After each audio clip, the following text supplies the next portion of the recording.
ntago tubayeho ku mugambi w'abantu, ahubwo tubayeho. Amina.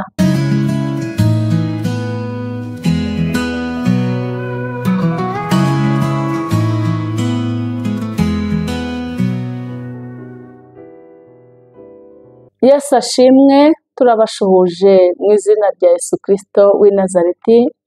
Amahoro y'Imana abane namwe, ubuntu bw'Imana, gukomera kw'Imana, ineza y'Imana, urukundo rw'Imana bikomeze kubana namwe abantu badukurikiye ku mpuhwe z'Imana TV.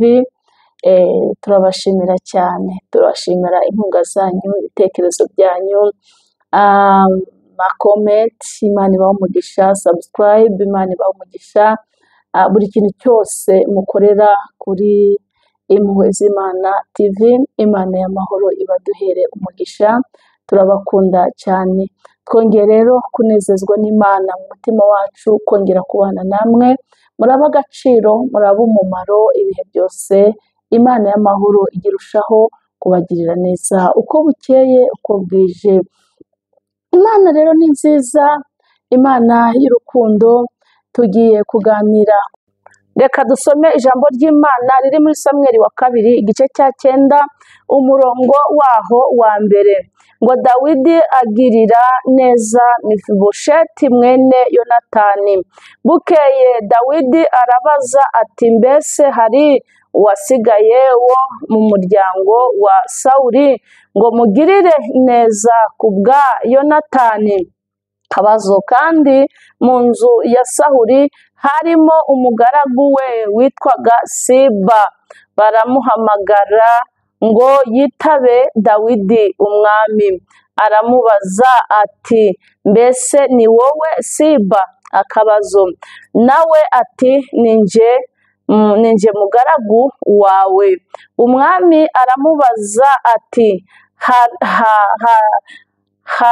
harya ntawukiriho wo mu nzu ya Sawuli ngo mugirire imbabazi z'Imana? Oh, haleluya! Mugirire imbabazi z'Imana. Siba aramusubiza, asubiza umwami ati, haracyariho umwana wa Yonatani umugaye ibirenge. Umwami aramubaza ati, abahe? Akabazo.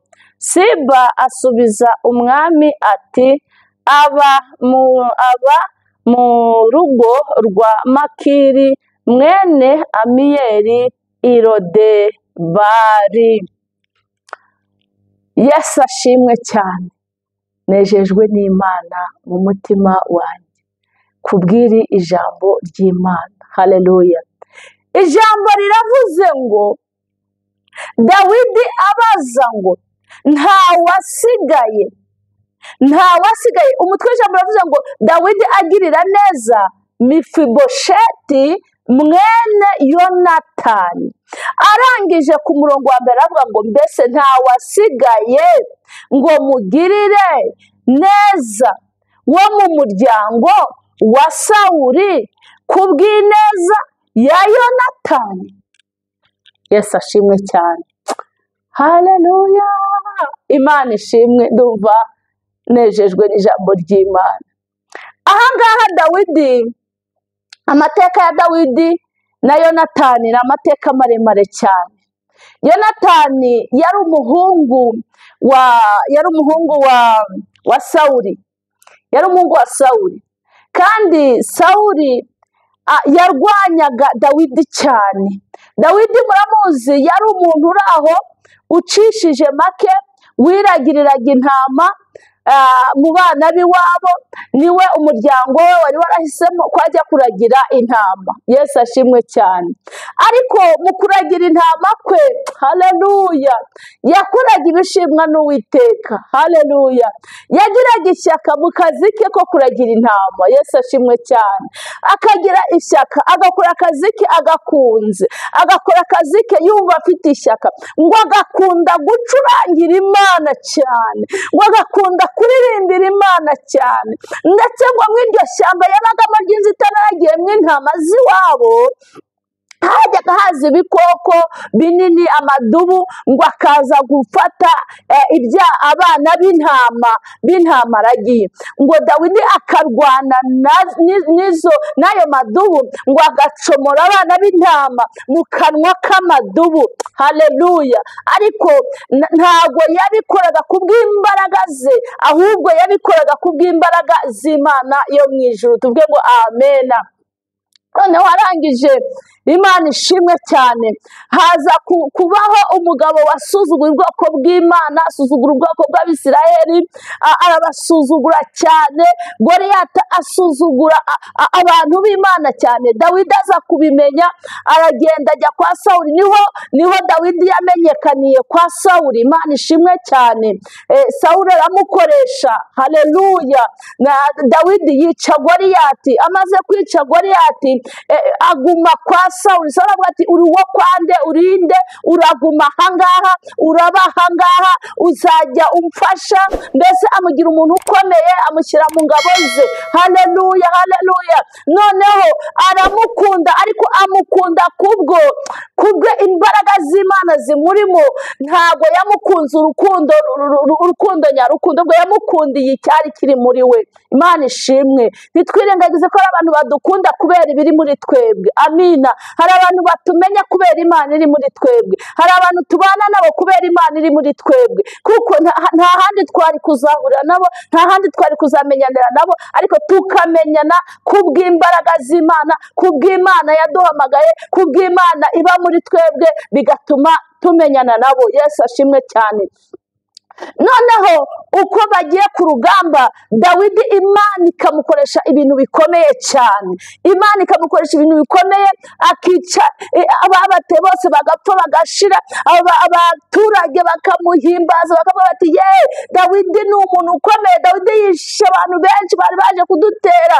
Ariko Sawuli wenyine yishe bake. Ishyari ritera umugabo witwa Sawuli, ishyari ritera umwami Sawuli. Tuvuge ngo amen. Rimaze kumutera, atangira rero guhiga Dawidi ngo amwice. Atangira gushaka impamvu zose zakwicisha Dawidi. Imana ishimwe cyane. Hari abantu ujya ugirira neza bakakwitura inabi. Hari abantu ugaragariza urukundo, ariko abo wagaragarije urukundo ntabwo ari wakwitura urukundo wabagiriye. Ihangane, Imana izakwitura ineza wagiye ugirira abantu bayo. Yesu ashimwe cyane. Tuvuge ngo amena. Noneho Yonatani yari umwana wa Sawuli. Imipangu yose ya Sawuli yapangaga iyo kwica Dawidi, akayipanga yumva. Yamara kuyumva, kubera uburinzi bw'Imana, kubera ineza y'Imana, kubera urukundo rw'Imana, kubera umuntu Imana yavuzeho, kubera umuntu unezeza Imana, bamupangira kumwica. Yonatani akagenda akabwira Dawidi, akamubwira ngo papa wanjye yagupangiye gahunda imeze gutya, uyu munsi aha hantu ntuhace, kubera ko nuhaca barakwica. Ijambo ryarabwiye ngo Dawidi na Yonatani babaye akagozi gakubiranije. Dawidi na Yonatani babaye akagozi gakubiranije. Kubera iki? Kubera urukundo Yonatani yakunze Dawidi, aramukunda. Sawuli aramuhiga, umwana we nawe aba mu ruhande rwa Dawidi, akareba ko Dawidi arimo arengana, akareba ko Dawidi ari kuzira ubusa. Kubera iki data ashaka kwica Dawidi? Nawe akaba imbuzi ya buri mwanya yo kujya kuburira Dawidi ko ari bupfe. Dawidi rero arwana urugamba, ariko ntabwo yigeze yibagirwa ineza Yonatani yamugiriye. Yesu ashimwe. Ndagira ngo nkwibutse, ntuzibagirwe ineza y'Imana, ntuzibagirwe ibintu Imana yagukoreye, ntuzibagirwe urukundo Imana yakugaragarije. Hari igihe wagezemo kigoye, hari igihe wahuye n'ibintu bikurushya cyane, hari igihe wahuye n'ibintu bintu bishaka kukumira. Aleluya. Ariko Imana yarakurengeye, Imana yarahabaye, we kuzibagirwa iyo neza y'Imana. Tuvuge ngo amen. Ntuzibagirwe ineza y'Imana. Dawidi ntabwo yibagiwe ineza Yonatani yamugiriye. Dawidi yarazirikanye. Urasabwa kuzirikana ineza y'Imana. Urasabwa kuzirikana ineza wagiriwe. Yesu ashimwe cyane. Umutima wawe uzirikane iby'Imana yagukoreye. Niba hari imihigo wahize uyihigure. Yesu ashimwe cyane. Haleluya. Hari abantu Imana ijya igirira neza, ntibaha agaciro k'iby'Imana yakoze. Tuvuge ngo amena cyane. Dawidi ashoje urugamba arabaza ngo ninde wasigaye wo mu muryango wa Sawuli ndafashijwe ngo mugirire neza ya Yonatani, mugirire neza ku bwa Yonatani. Dawidi yari umwami.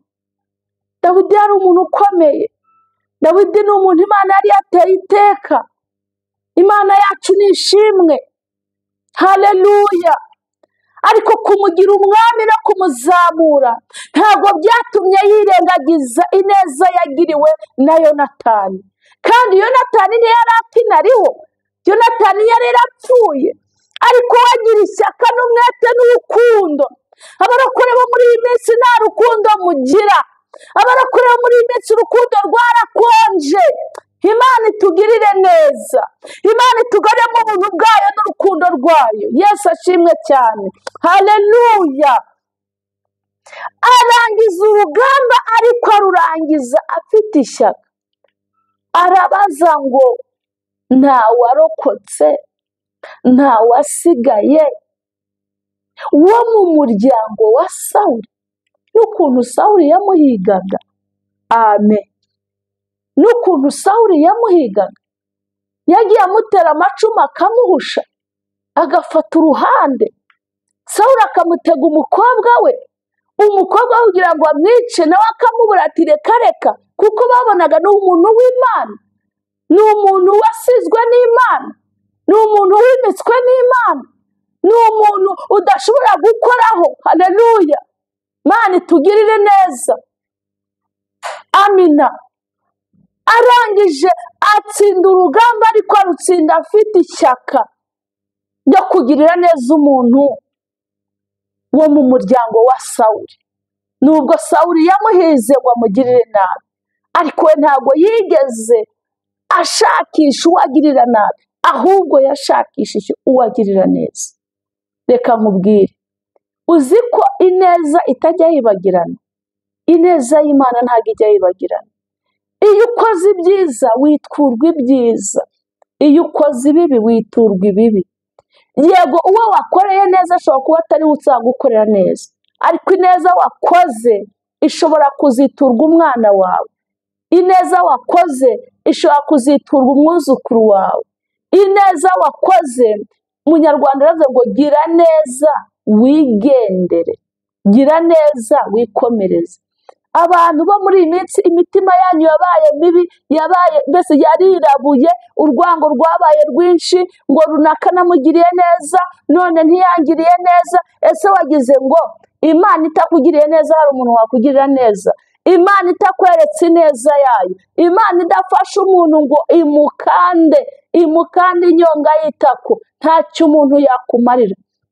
Iyo mpamvu inshuro nyinshi nkunda kubabwira ngo aho kugira ngo twirukire abantu, tujye twirukira Imana. Aho kugira ngo ujye kubwira umuntu ibyawe, jya ubibwira Imana, kuko Imana iyo uyibwiye irumva, kandi Imana iyo yumvise irakora, kandi iyo ikoze igukorera ibitandukanye cyane n'ibyo umwana w'umuntu yagukorera. Kuko turabizi abana b'abantu barasezeranye ejo bagahinduka, abana b'abantu muhana gahunda ejo ntayubahirize. Imana itugirire neza cyane. Haleluya. Ariko uyu mugabo w'Imana Dawidi ahagurukana intsinzi amaze kuyagurukana, yibuka ibyo yahuye nabyo, yibuka intambara yarwanye, yibuka akiri mu butayu, yibuka arabaza ngo ninde wasigaye ngo mugirire neza y'Imana. ku bwa Yonatani. Imana itugirire neza. Ngo hari umugaragu witwa Siba, haleluya, ngo aritaba ngo aravuga ngo ndi hano, ngo haracyariyo umwana wa Yonatani. Ariko Siba nawe Siba ngo yari umugaragu wo kwa Sawuli. Imana itugirire neza. Ngo arangije atanga seve ipfuye ku mwana wa Yonatani.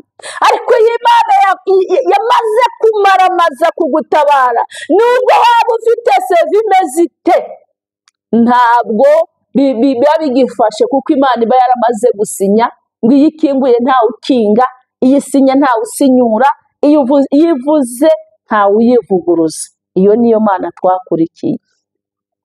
Arangije Siba ngo aravuga ngo mwami, ngo haracyari umwana, haleluya, haracyari umwana witwa Mifibosheti, umwana wa Yonatani. Arangije aramanuka ngo ariko ngo amugaye ibirenge, amugaye ibirenge, doko ni akamuga kari aho ngaho. Ahiwe, Imana ishimwe cyane. Umva iyo seve yaratanze. Ese yavuga ngo arahari ariko ntashyireho kwa mugaye. Nuko rero abantu bamera. Umuntu ashobora kugutekerezaho Imana yakurengeye, umuntu akagutekereza agahamagara umuntu runaka akabwira ati yewe wa mukobwa wo kwa runaka, harya komera ukarangije kwiga, yaba yarabonye akazi, ko nshaka kumurangira akazi cyangwa kumuha akazi. Uriya mukobwa n'umurangira akazi ni mubi. Abantu nuko muteye, kandi ibyo bintu si byiza. Haleluya. Reka gutanga seve ya mugenzi wawe ari we witangira seve ye. Imana ishimwe cyane, kuko nubwo wayitanga nabi ntacyo biri butange, kuko Imana yamaze gusinyira umugisha we. Tuvuge ngo amen. Arangije kuvuga ngo yamugaye ibirenge, umwami aramubaza ngo ari hehe, arahagana he, ari kwande? Arangije Siba aramusubiza ngo ari kwa Makiri Irodebari, kwa Makiri mwene Amiyeli, kwa Makiri mu cyaro cya Hererabandi, ahantu kure habi cyane. Dawidi aravuga ati umva, nubwo yaba ari agacumba baterura, mugende mumunzane. Mana ishimwe, haleluya, mugende mumuzane. Reba umwami agutumyeho, uri ahantu iyo ngiyo mu cyaro kibi. Urumva Mifibosheti yari amugaye, ntiyiyozaga, ntiyakoraga iki. Byumvikane ko n'imisatsi yari yaramwereye atagira umwogosha, byumvikana ko n'inzara ntawe azicaga, byumvikana ko yari yambaye imyenda itameshe, byumvikane ko yari abayeho mu buzima bubi. Mana iturengere. Byumvikane yuko mbese yari asuzuguwe, ukuntu utuntu twose bashobora kumutumaho baterera iyo, utuntu twose ntawe umwitayeho, yari ari aho ategereje gupfa gusa. Imana ishimwe cyane. Ariko ijuru ryogabyara, ijuru ndarikunda. Nkunda inama y'ijuru iyo yateranye. Inama y'ijuru iterane ku bwawe mu izina rya Yesu. Inama y'ijuru iterane ku bw'umuryango wawe. Inama y'ijuru iterane ku bw'abana bawe mu izina rya Yesu Kristo.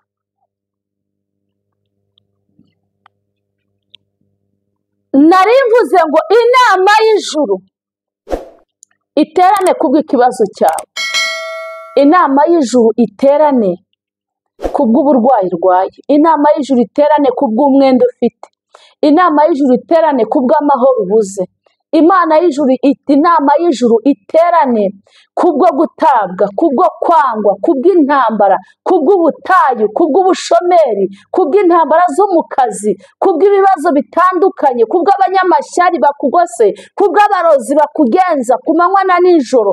Inama y'ijuru iterane, kuko inama y'ijuru iyo yateranye, inama yo mu ijuru iraterana igakoresha abo mu isi.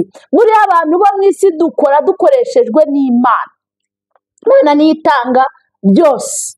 Ndakwingingira Imana ngo iterane, ijuru riterane ubone ubutabazi, ijuru riterane. Iyo ijuru ryateranye twitaba amatelefone y'umugisha.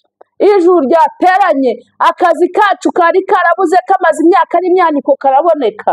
Haleluya. Mifibosheti yagiriwe neza n'umwami Dawidi kubera iki? Kubw'ineza ya se, yari yarakoze ibyiza, yaragiriye neza umugaragu w'Imana aripfira, ariko amaze gupfa ineza yakoze yituwe umwana we. Nawe reba abantu bagiye kuzana Mifibosheti, urumva bahise bamujyana muri salo baramwogoshesha, bahise bamwoza, ndibaza bahise bamugurira n'imyenda. Umuntu ugiye kubonana n'umwami agiye asa nabi, nawe wari umutunze wabizira. Yesu ashimwe cyane. Haleluya. Agiye adakeye, agiye adasa neza, nawe ubwawe babaza ati uyu muntu yabagaye kubera iki? Kubera ahantu agiye, kubera umuntu umushaka, kubera umuntu wamutumyeho, kubera umuntu umuhamagaje. Imana ishimwe cyane. Urumva ko seve uriya mugaragu yatanze ntacyo yamaze, nta gaciro yagize. Dawidi we yari yamaramaje kugirira neza, yari yamaramaje gukora ibyiza, yari yamaramaje gukorera neza umwana wasigaye wo mu muryango wa Sawuli ku bwa Yonatani. Ariko Siba we yumvaga yuko nta cyiza cyamuvaho. Hari ishusho abana b'abantu bakureberamo bakumva ko ibyawe byarangiye. Hari ishusho abana b'abantu bakureberamo uri mu gihe kibi cy'ibibazo, bakumva ko utazongera kuba umuntu, bakumva ko utazongera guhaguruka, bakumva ko utazongera gukira, bakumva ko utazongera kuvuga, bakumva ko utazongera kubaho. Ariko uzabaho mu izina rya Yesu Kristo, uzabaho kuko ubeshejweho n'Imana, uzabaho kuko utabaho kubw'umugambi w'umuntu, uzabaho kuko ubeshejweho n'umugambi w'Imana. Haleluya. Umugambi w'Imana niwo utumye uriho, umugambi Imana niwo ukubesheje, umugambi Imana niwo utumye uramuka, umugambi Imana niwo utuma baguta ugatoragurwa. Abantu baraduta, Imana ikadutora. Imana ishimwe. Na nyoko wakubyaye yaguta, Imana ikagutora. Isi wakubyaye yaguta, Imana ikagutora. Abo muvukana baguta, Imana ikagutora. Dufite ubuhamya bwinshi, hari abantu benshi bafite ubuhamya butandukanye batawe, Imana ikabatora. Turi abagabo bo guhamya imbaraga z'Imana no gukomera kw'Imana. Mifibosheti Imana yaramurengeye, yarasuzuguwe, yari ku gisuzuguriro, bamuzanira umwami. Hageze imbere y'umwami ngo arapfukama aryama hasi. Umwami aravuga ati no, wiryama hasi. Ineza y'Imana yakugezeho, ineza y'Imana yakumanuka, ineza y'Imana yaje. Ndumva nshaka kukugirira neza, uzajya usangira nanjye ku meza. Ibaze umuntu bamutangiye seve yuko yamugaye ibirenge, ariko aranze arazanwe. Niho hahandi avuga ngo Imana iyo yasinye ntawe usinyura, iyo yavuze ntawe uyivuguruza, iyo yavuze yego nta oya ibaho. Yesu ashimwe cyane. Haleluya, haleluya. Hari korasi njya nkunda baririmba ngo ntago tubayeho ku mugambi w'abantu, ahubwo tubayeho, amina, ku mugambi w'Imana. Tubayeho ku mugambi w'Imana, tubayeho ku mugambi w'Imana. Ufite ubwoba bw'iki? Kubeshejweho n'umugambi w'Imana. Urwana intambara z'uburyo bwose, uzirwana usenga, uzirwana ushaka Imana, tubayeho kubw'umugambi w'Imana. Ibiba bishaka ko tutabaho ni byinshi cyane, ariko umugambi Imana idufiteho utubeshejeho, tuzabaho twongere tubeho mu izina rya Yesu. Mefibosheti yagaruriwe ibya sekuru byose, byaba ibya se byaba ibya sekuru, byose byarogeye biramugarukira. Haleluya! Bamuha abaja, bamuha imisozi, bamuha abamurinda, abamugaragiye, abamwoza bya birenge, abamutekera, abamutaramira, abamukorera ibintu byose, kubera ijuru, kubera ineza ya se Yonatani. Reka nkubwire, ineza yose wagize uzayiturwa. Nubwo utayiturwa nonaha, umwana wawe, umwuzukuru wawe, umwuzukuruza wawe, Imana yacu ishimwe, aziturwa ineza wagiriye abandi. Teme y'iri jambo navuga ngo kutibagirwa ineza wagiriwe. Ineza wagiriwe, kutibagirwa ineza wagiriwe, kuko ineza wagiriwe nubwo utayiturwa iziturwa abawe. Imana iduhana umugisha. Ndabakunda, ubuntu bw'Imana bukomeze kubana namwe. Iki kiganiro nikikugeraho umbabarire ugisharinge ku bantu bose utunze muri telefone yawe. Turabakunda, ubuntu bw'Imana bubane namwe. Shalom.